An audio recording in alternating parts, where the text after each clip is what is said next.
अस्सलाम वालेकुम। बोल न्यूज़ हेडक्वार्टर्स में खुश आमदीद। मैं हूँ आपके साथ परीशा जुल्फ़िकार। मैं हूँ सैयद रजी और मैं हूँ युसरा नजम। सबसे पहले बात करेंगे बलूचिस्तान में तूफानी बारिशों और सैलाबी रैलों ने तबाही मचा दी है। पिछले 24 घंटों के दौरान हादसात में मजीद 16 अफराद जाँ बहक हो गए। 3 रोज में अमवात की तादाद 33 हो गई है, जबकि हालिया मानसून सीजन में अमवात की मजमूई तादाद 48 तक जा पहुंची है। तूफानी रैलों ने कई गाँव सफहस्ती से मिटा दिए। सबसे ज्यादा मुतासरा शहर क्वेटा को आफत ज़दा करार दे दिया गया। बस्तियां उजड़ गईं, घरोंदे गिर पड़े। बलूचिस्तान में बारिश ने तबाही की नई कहानी लिख दी। सबसे ज्यादा मुतासर क्वेटा को आफत ज़दा करार दे दिया गया। तूफानी हवाएं, मौसलाधार बारिश ने सब कुछ तहस नहस कर डाला। नदी नाले उबल पड़े, बिफरे रेले माल मवेशी बहा कर ले गए। पिछले 24 घंटों के दौरान सैलाबी रेलों में मजीद 16 जिंदगियां डूब गईं। हालिया मानसून सीजन के दौरान अमवात की तादाद 48 तक जा पहुंची। 13 से 30 जून के दौरान 15 अफराद जा बहक हुए, जबकि पिछले 3 रोज की बारिश 33 अफराद की मौत का पैगाम लाई। चमन में सैलाबी रेलों और दीवार गिरने से 2 बच्चों समेत 3 अफराद जा बहक हो गए। जिला सैफुल्लाह ने खवातीन और बच्चों समेत 4 अफराद सैलाबी रेले में बह गए। नौशकी के खिसार नाले में बच्चा डूबकर जान गंवा बैठा। केच में 3 बच्चे, मस्तोंग में खाना बदोश खातून डूब गई। लौरालई में पठानकोट का रेला 3 अफराद की जिंदगियां ले गया। मच के किश्तरी नाले में बहने वाले 2 कानकुनों की लाशें निकाल ली गईं। एक ताहाल लापता है। एक शख्स खुजदार एक कच्छी में डूबकर जाँ बहक हुआ। कोयटा में सरियाब मिल के इलाके में दीवार गिरने से 6 अफराद लुक़्मा अजल बन गए। खरोटाबाद में रेले में डूबकर कम उम्र लड़की और लड़का जाँ बहक हो गए। मशरकी बाईपास पर डूबने वाली 2 बहनों में से एक की लाश मिल गई। एक शख्स गंजशकरी डैम में डूब गया। खिलजी कॉलोनी में करंट लगने से खातून दम तोड़ गई। और चमन में भी मानसून बारिशों ने तबाही मचा दी। सैलाबी रेले से कई घर तबाह हो गए। घरों के मकीन ताहाल इमदाद के मुंतजिर हैं। मजीद बता रहे हैं चमन से नुमाइंदा बोल न्यूज़ जाफर खान बताइएगा क्या सूरत हाल है। जी बिल्कुल, मैं इस वक्त जमचा खान महला उलदाद में मौजूद हूँ। यहाँ पर कई घर कल तूफानी बारिशों से तबाह हो चुके हैं, जिसके मकीन अभी दूसरे घरों में शिफ्ट हो रहे हैं। कई घर तबाह हो चुके हैं बारिश के पानी से। इस वक्त एक यहाँ पर जो मकीन है उससे पूछते हैं कि यहाँ पर क्या नुकसान हुए हैं। यहाँ पे जो नुकसान हुआ तकरीबन इस बारिश से तकरीबन ये घर बिल्कुल तबाह हो गया। 5-6 घरें यहाँ पे तबाह हो गया। ये खुले आसमान पर बैठा है, इसके पास इतना वस नहीं है जो यहाँ ग्लेडर लाए यहाँ पे अपना घर को जो की जानिब से कोई इक़दाम हुए। इंतजामिया की जानिब से कोई इंतजाम नहीं है। इंतजामिया बिल्कुल खामोश है। PDM बिल्कुल खामोश है, गफलत से काम ले रहे हैं। कोई सुनवाई नहीं हुआ था। तकरीबन कल रात से ये लोग और PDM में और अगर जो इमदादी तंजीमें हैं उनकी जानिब से अभी तक ताहा किसी भी किस्म के इक़दाम नहीं उठाए गए। यहाँ पर जो लोग मकीन है वो खुले आसमान पे बैठे हुए हैं। बहुत शुक्रिया आपका। बलूचिस्तान में मानसून बारिशों से बड़ी तबाही हुई है। PDMA के डिप्टी डायरेक्टर असगर अली जमाली हमारे नुमाइंदे आजम उल्फत के साथ मौजूद हैं, उनसे बात कर लेते हैं। आजम बताएगा PDMA का क्या कहना है, कितनी फैमिलीज मुतासर हुई हैं। कुल सूबाई दारकूमत कोयटा समेत बलूचिस्तान भर में मानसून की बारिशों ने तबाही मचा दी है।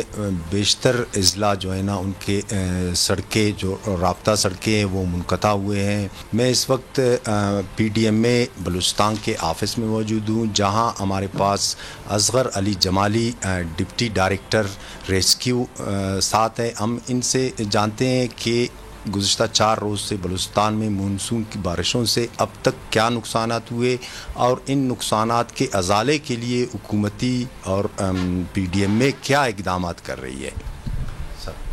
अस्सलाम वालेकुम जी, शुक्रिया। जैसे कि आप जानते हैं कि मानसून का सीज़न स्टार्ट है और गुज़िश्ता 4 रोज़ से जो है बलूचिस्तान के मुख्तलिफ़ इलाक़ों में जो है बहुत तेज़ बारिशें हुई हैं। जो हम उम्मीद कर रहे थे वो उससे ज़्यादा तेज़ बारिशें हुई हैं और ऑफ कोर्स इसमें नुकसानात भी हुए हैं। जो अब तक की, जैसा कि आपने ख़ुद बताया कि जो अब तक की जो रिपोर्ट्स हैं उसके मुताबिक 45 जो कैजुअल्टीज़ हैं वो रिपोर्ट हुई हैं और 53 के करीब इंजरीज़ हैं हमारे पास यहाँ पे, और 416 के करीब हमारे लाइफ स्टॉक की जो है लॉस हुआ है। उसी اسی ٹائم پہ ہم نے اپنی ریسکیو ٹیمیں جو ہیں موبلائز کی اور لوگوں کو جو ہے ہم نے جو ہے ایویکویٹ کیا، اور ساتھ میں ہم نے اپنا ریلیف آپریشن بھی اسٹارٹ کر لیا. اور اب تک جو میرے پاس فگر ہے جو ہم نے ریلیف آپریشن جو کیے بلوچستان کے مختلف ڈسٹرکٹ میں، وہ مور دین 1500 فیملیز کو ہم نے جو ہے اس وقت ریلیف آئٹم کیے. بہت شکریہ آپ کو بتائیں کہ اینکر پرسن عمران ریاض خان کو چکوال میں نامعلوم مقام پر منتقل کر دیا گیا ہے. عمران ریاض کو صبح اٹک سے چکوال منتقل کیا گیا ہے. اینکر کے خلاف تھانہ صدر میں مختلف دفعات کے تحت مقدمہ درج ہے. ذرائع کا یہ بتانا ہے کہ عمران ریاض خان کو دوپہر 2 بجے تک علاقہ مجسٹریٹ کے روبرو پیش کیا جائے گا. محبوب کھوکر ہمارے نمائندے ہمارے ساتھ موجود ہیں، تفصیلات ان سے جان لیتے ہیں. آگاہ کیجیے گا کیا صورتحال ہے اور عمران ریاض کو کہاں رکھا گیا، اس بارے میں کوئی اطلاعات سامنے آ رہی ہیں؟ جی بالکل، ابھی تک تو کسی قسم کی پولیس کی طرف سے کوئی معلومات میڈیا کو شیئر نہیں کی جا رہی. یہ ان کے خلاف عمران ریاض صاحب کے خلاف جو ایک کمزیریٹو سکلین صفدر حسین شخص جو تھانہ صدر کا ایک علاقہ ہے اوٹوال، یہ چکوال کا علاقہ ہے، اس پہ وہ رہائشی ہیں. انہوں نے 29/6/2022 کو ایک درخواست دی تھی جس میں انہوں نے موقف اختیار کیا تھا کہ عمران ریاض نے ایک 7,000 کے خلاف زبان درازی کی ہے اور ان کی توہین پر چکوال پولیس نے عمران ریاض کے خلاف 4 دفعات 501 505(1) 505(2) اور 109 اور 561 کی درج کر کے پرچہ درج کیا تھا. عمران ریاض کی آج اٹک عدالت میں باعزت رہائی کے بعد چکوال پولیس کو انہوں نے رضا کرانہ چکوال پولیس نے گرفتار کیا تھا، لیکن اس وقت مقام پر منتقل کر دیے گئے ہیں. اسی تمام تر صورتحال پر بات کریں گے. سینئر اینکر پرسن اور صحافی سمیع ابراہیم صاحب ہمارے ساتھ موجود ہیں. سمیع صاحب بہت شکریہ آپ کے وقت کا. ایک جانب عدالت سے رہائی مل جاتی ہے، مقدمہ خارج کر دیا جاتا ہے، دوبارہ گرفتاری ہوتی ہے اور اب یہ معلوم نہیں ہے کہ عمران ریاض کو کہاں لے جایا گیا ہے. دیکھیں، یہ اس حکومت کے منہ پر تمانچہ ہے. یہ زرداری کے لیے، بلاول بھٹو کے لیے، شہباز شریف کے لیے، حمزہ شہباز کے لیے، مریم نواز کے لیے، ان سب کے منہ پر یہ ایک تمانچہ ہے. یہ جھوٹے اور یہ ڈھونگی لوگ ہیں. آپ دیکھیں کہ یہ انہی الزامات پر اٹک سے وہ بری ہو گئے. ایف آئی اے کے جج نے کہا کہ یہ الزامات بنتے ہی نہیں ہیں ان پر، اور انہوں نے بھی وہ ساری دفعات اڑا دی. جیسے ہی انہوں نے اٹک سے عدالت کے حکم پر یہ رہا ہوئے تو چکوال پولیس موجود تھی، پنڈی کی پولیس موجود تھی، یہ لے گئے ہیں وہاں پر اور انہوں نے نامعلوم مقام پر رکھا ہوا ہے. بتا نہیں رہے، پہلے جھوٹ بول رہے ہیں کہ جی ڈڈیال میں پرچہ ہے. وہاں پر گئے لوگ تو وہ پتہ چلا کہ ڈڈیال میں نہیں ہے پرچہ، تو تھانہ صدر میں ہے. کہاں پر ہیں، ان کے ساتھ کیا ہو رہا ہے، کسی کو کچھ پتہ نہیں. انہیں کھانے کے لیے کچھ دیا گیا یا نہیں، کپڑے دیے گئے یا نہیں. اور یہ ایک انتہائی حکومتی دہشت گردی میں کہتا ہوں، غنڈہ گردی ہے یہ. اور یہ ان کو وہ اغوا کاروں کے پاس ہیں. میں بتاؤں، یہ جو پولیس ہے یہ اغوا کار ہیں، یہ اغوا برائے تاوان. یہ تاوان اس صورت میں وصول کرنا چاہتے ہیں، یہ حمایت بند کر دو. یہ تاوان اس صورت میں وصول کرنا چاہتے ہیں کہ لوگوں کے ذہنوں میں جو سوالات ہیں وہ کرنا بند کر دو.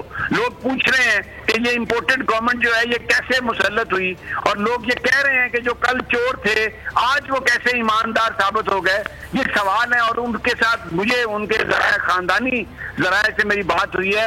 کسی کو نہیں پتا کہ ان کے ساتھ کیا سلوک کیا جا رہا ہے. پہلے کہا 10 بجے پیش کریں گے، اب کہا کہ 2 بجے پیش کریں گے. چیف جسٹس صاحب کو نوٹس لینا چاہیے، محکمہ کو نوٹس لینا چاہیے، لاہور ہائی کورٹ کے، کہ جب ایک وہی الزام ہے سارے جو مختلف تھانوں میں انہوں نے کیے ہیں.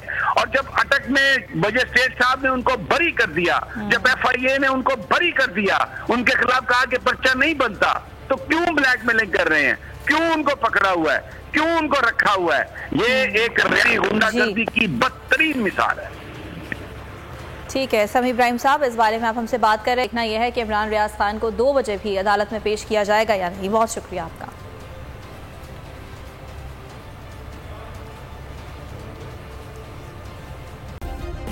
سبسکرائب کریں اور بیل دبائیں تاکہ کوئی خبر رہ نہ جائے.